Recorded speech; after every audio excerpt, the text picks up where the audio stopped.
Yesterday, I was scouring the internet for the worst VR games imaginable.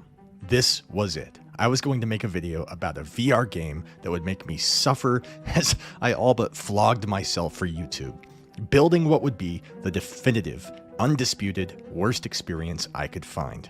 I dug through Reddit and Quora. I searched the comments in Steam. And this was harder than I thought. And then I found a comment. Says, I know of one. You clearly haven't turned over every rock. What was this? What did this person know that I didn't? And what sweet clarity lay behind his comment? And when he said, Rock Life, the Rock Simulator, I gasped. This was it. Who in their right mind would play this? Why does this exist? And then it all came falling down around me. The reviews were overwhelmingly positive. But how? Why? What fresh hell lay behind this download button? Or what splendor and life-altering experience might change my perspective? My very being? Who was I? What was I? And then I fell into a despair and a malaise as I thought of the universe. Why was there a speed limit? Why does mass produce gravity? Why was anything? What the f*** am I? I didn't sleep that night. I'd installed the app and updated my computer's drivers, but I'd lost all sense of purpose and design. My sense of self was shattered and my mind raced in circles. I worried that if I put on that headset tomorrow morning, I might not come back. What if my nose just begins to bleed as I fall into a catatonic slumber? My family would mourn the husk of a man just perched at his computer, locked in a cycle of knowing only that he was a rock.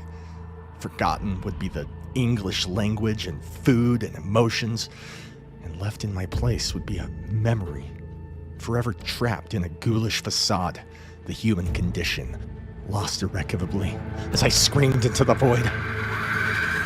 So I woke up in the morning, not feeling very rested, and thought that whole thing was pretty silly. I'm not a rock, I'm Dan. So I put on the headset and powered up the game. After all, if all those people rated it overwhelmingly positive, then they must have come back from the experience, and so would I.